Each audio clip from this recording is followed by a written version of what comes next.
Qabaqlar dediyim kimi, mən bu addım atmağa vadər edən bir yox, bir neçə səbəb olur. Və əgər bu səbəbləri bir sözlə desək, belə deyə bilərik ki, mənim addım atmağa vadər edən məmur öz başlanığı olur. Lakin məmur öz başlanığı dedikdə, söhbət yalnız Elmar Əliyevdən getmir. Söhbət yalnız Gəncədən getmir. Ümumilikdə, ölkəmizi demək olar göz zənginə almış bu xəstəlikdən gedir.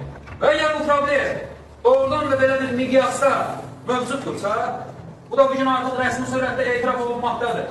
Biz bunu bilirik, biz bunu görürük, bu məsələ gündəmdədir. Belə bir vəziyyətdə, yəni məmur öz başlanğının hökm sürdüyü bir şəraitdə, əgər vətəndaş etiraz edirsə, bu təbiidir, normaldır, belə də olmalıdır. Burada bir problem yoxdur. Problem nədir? Problem budur ki, niyə məhz belə bir forma? Zor, güc, silah, mən sizə deyim. Məlum məsələdir ki, belə bir vəziyyətə qarşı etiraz edən insan hər hansı bir formada bunu eləsin, onun niyyətli məqsədi problemi aradan qaldırmaq. Yəni ədaləti bərqərar edir. Ədalətin bərqərar olması isə təəssüf ki, heç də həyatda bizim istədiyimiz kimi realizə olunmur. Bizim istəyimizə bağlı olan bir şey deyil. Əhəmiyyətli məsələlər, xüsusilə əhəmiyyətli məsələlərdə ədalət heç də gözəl sözləri deməklə bərqərar olmur. Hansısa sivil hərəkətləri yerinə yetirməklə bərqərar olmur. Demək, İmam Şəmilin bir sözü var, deyir, bu sözü düzdür, ədalət haqqında deyil, azadlıq haqqında deyil. Çar Rusiyasına qarşı müqavimət göstərir. Ancaq ədalət haqqında da sözdür. Bu demişdə azadlıq yalvar yaxınla əldə olunmur. Yalnız zorla, güclə və bəzən ədalətin də bərqərar olması məhz bu zor olur. Və əlbəttə ki, bu bizim xoşumuza gəlir. Zor, güc, xoşumuza gəlir. Ancaq məsələ bunda deyil ki, xoşumuza gəlir, yoxsa gəlmir. Məsələ bundadır ki, həyatın qanunu budur, reallıq bəzən bunu bizdən tələb edir. 30 ildir biz Qarabağ həqiqətlərini dünyaya çatdırmaqdayıq. Dəlil, sübut, faktlar, vicdan, tarih, hamısı bizim tərəf. Ancaq nə fayda?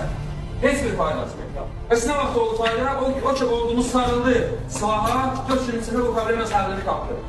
30 illik həsrədə 4 gün içində son qoyuldu. Niyə? Çünki xoşumuza gəlməyən zor, güc səhlini tətbiq oldu. Elmar Əliyev indi Gəncəyə rəhbəri edir. Gəncə cəmaatının ona münasibəti hamıya bəllidir. Cəmaat ondan narazıdır, cəmaat ondan şikayətsidir. İstəmir o.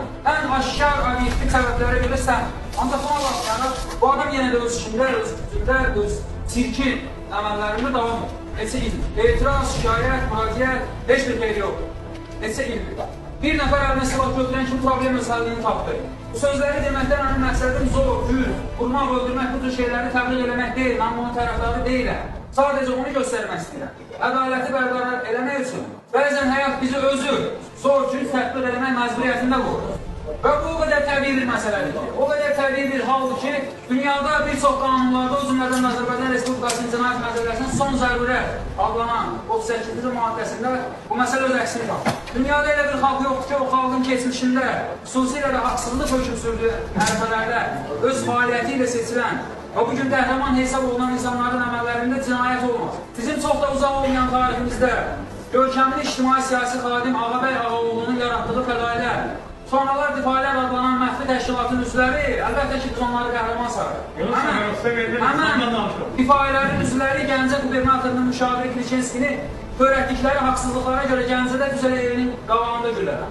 Və çox maraqlıdır ki, həmən bu Kliçenskini güllələyəndən sonra gecə ikən şəhərin müxtəlif yerlərinə bu məmurun cəzalandırılmasını izah edən müraciətdə yazıb yapışdırmışlar hər yerə. Ki, qoy hamı bilsin ki, bu məmur hansı səbəblərə görə cəzalandırılmışdır. Və ki, bu digər, bu tip məmurlar da bu hadisədən özlərinə bir dərs var. Bu bir tarixdir.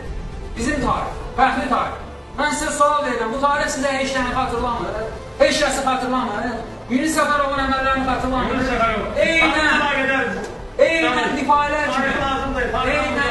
kimi məmuru cəzalandıran və sonra da bunun səbəblərini ictimaiyyətə çatdırmaq niyyətində olan Yunus Səfərovun əməllərini xatırlamır, əlbəttə ki, xatırlamır. Və yaxud difayələrin digər əməllərinə baxsa, Qasaq nəbini götürsək, onun təşəkkül dəstəsini götürsək. Əgər biz onlara